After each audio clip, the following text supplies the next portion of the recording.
Olá a todas, olá a todos. Eu sou o Renato Rovai e este é o Fala Rovai, um programa que tem ido ao ar terças, quintas e sábados, sempre às 17 horas. Tem ido porque pode ser que o dia mude. A gente está tentando fazer três programas desses, um pouco diferentes, vocês devem ter percebido, com uma edição mais cuidadosa, tratando de um tema de maneira mais aprofundada. Isso não é exatamente tão simples assim, mas essa semana vai dar. Eu vou falar sobre genocídio.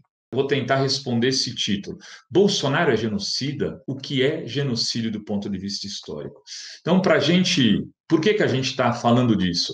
Primeiro, porque a palavra, o termo genocídio ganhou força nos últimos tempos aqui no Brasil, por conta da forma como Bolsonaro tem administrado, gestado a questão do coronavírus, das suas ações na saúde do coronavírus. Há algumas pessoas dizendo que isso é genocídio, que ele está matando principalmente o povo pobre que não tem condições de acionar planos médicos, hospitais de qualidade e está entrando na dele de que não precisa usar máscara, que pode ir ao supermercado, que pode ir à praia, que pode fazer festa, que pode fazer balada, e está pegando e uma parte desse pessoal está morrendo.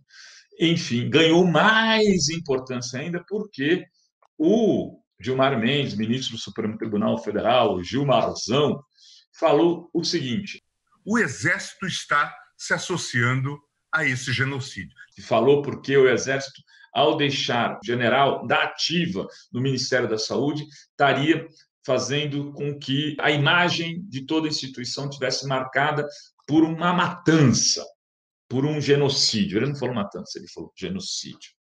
Tá certo o Gilmarzão, tá certo o Bolsonaro, os militares ficaram muito putos da vida, estão ameaçando processar o Gilmar, enfim. O Pazuello é um cara que pode gerenciar uma crise do tamanho do coronavírus, essas 75 mil mortes, projetando mais de 100, talvez 200 mil mortes, se caracterizariam. Enfim, vamos lá. Vou tentar chegar aqui à raiz da palavra genocídio, porque a explicação, a tradução, a dicionarização, talvez todos vocês saibam o que é. É matar uma grande quantidade de pessoas, mas não é só isso. A palavra foi criada por um judeu, advogado judeu, chamado Rafael Lemkin. Foi na década de 40, quando ele usa a primeira vez essa palavra associada ao quê? Ao Holocausto. Ela tem locus determinado. É a partir do Holocausto contra judeus e ciganos, fundamentalmente, e pessoas de esquerda. Não foram só judeus também. O Holocausto não é só de judeus.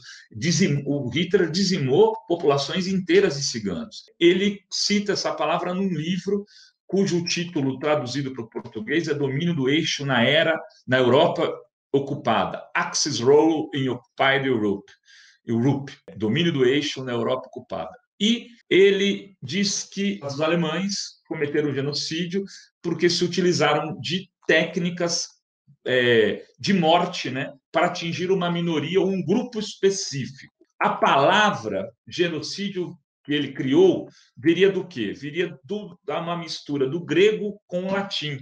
Né? Genus, que significa raça, e cide, que significa, em latim, matar.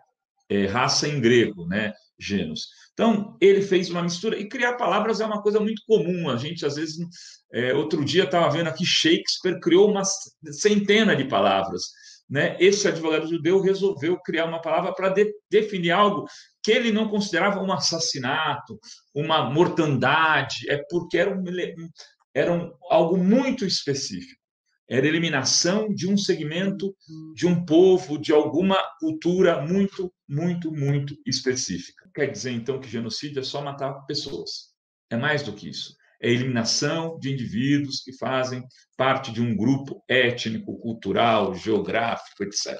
Isso é preciso ter claro. Né? Então, você vai lá e a gente vai chegar a alguns exemplos disso. É preciso ter claro que a palavra também foi criada para definir o Holocausto, parte de um crime específico. E a partir daí, o que acontece? Tem o Tribunal de Nuremberg, que um dia talvez eu faça aqui um Fala Rovai só para falar do Tribunal de Nuremberg, que é um tribunal que acontece para julgar os crimes nazistas na cidade de Nuremberg, mas com um júri de representantes de vários países daqueles que haviam ganhado a guerra, incluindo União Soviética, Estados Unidos, Inglaterra, enfim.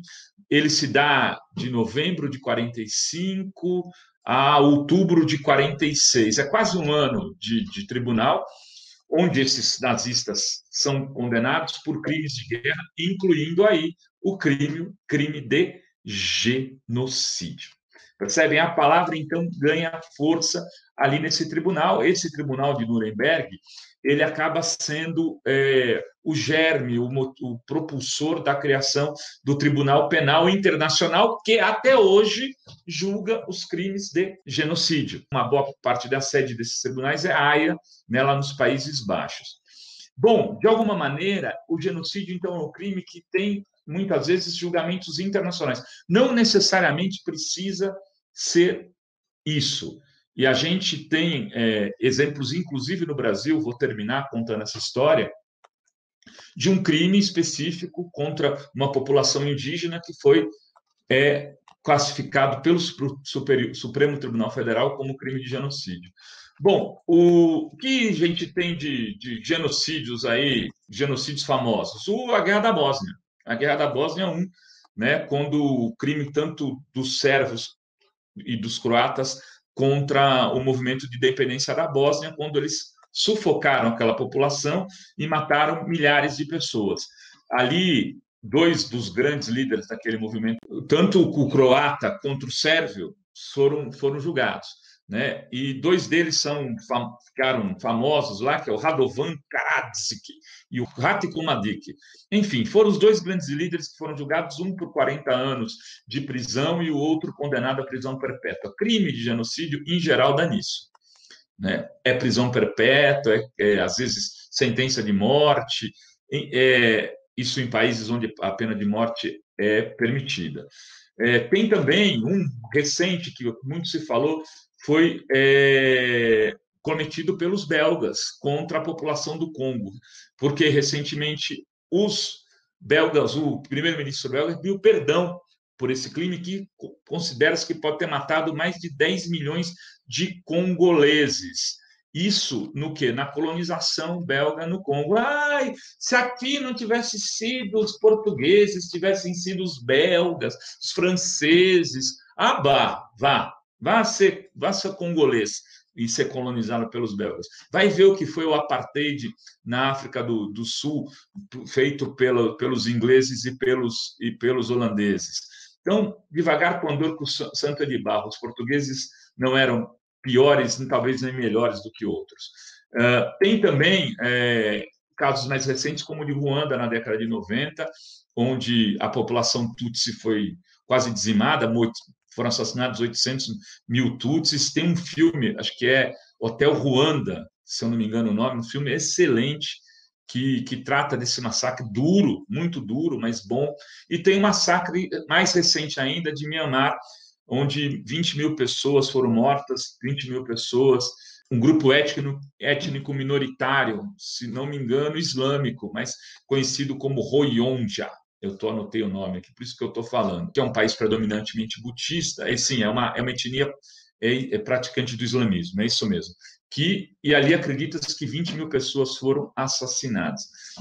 Falei do genocídio brasileiro contra Yanomamis, que é o massacre de Hashimu, né, onde 16 Yanomamis foram assassinados de maneira cruel por um grupo de garimpeiros. A gente conhece essa história muito bem. E aqui o Supremo Tribunal Federal classificou como crime de terrorismo. Enfim, eu não vou aqui, isso aqui é o contexto histórico que eu queria dar para vocês, para dizer o seguinte: a política que o Bolsonaro está realizando no Brasil pode ter caráter genocida.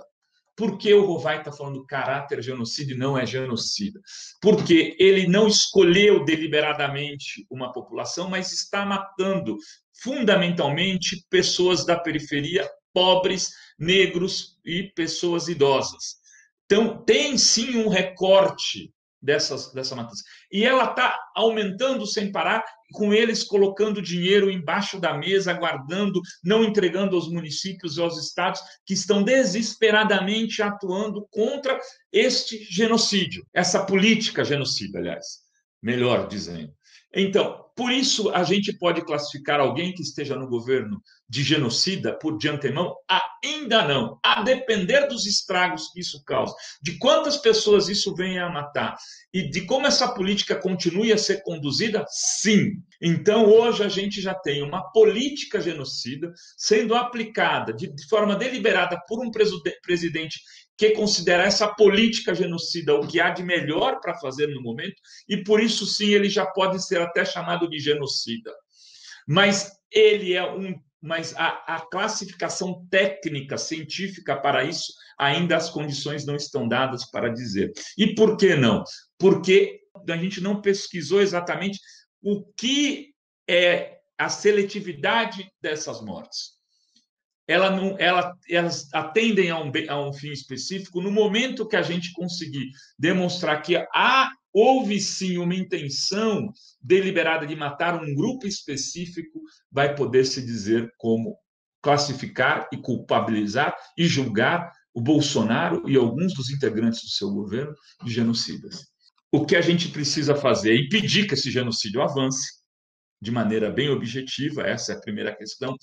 Tentar lutar de todas as maneiras para impedir que essa política genocida continue sendo utilizada como política de governo e depois cobrar com cientistas, estudiosos e pesquisadores internacionais aqueles que fizeram essa política pelos crimes que cometeram, mesmo que eles não possam ser classificados de genocídio. Porque sendo é só crime se for genocídio, ou vai? Não. Você pode ter realizado de forma intencional a matar pessoas de alguma maneira ou por irresponsabilidade, pode ser classificado como crime. Necessariamente não precisa ser classificado como genocídio. Precisa como criminoso que está matando parte da sua população, aí a gente já pode classificar o Bolsonaro e uma parte da sua equipe como isso. Vamos, então, acompanhando os fatos e tentando verificar a seletividade desse processo para mais na frente poder, inclusive, reunir provas, se necessários for, para uma corte internacional poder julgar o Bolsonaro, que é o que nos parece que ele merece. Era isso, gente, queridas e queridos. Beijos a todas, beijos a todos. Até.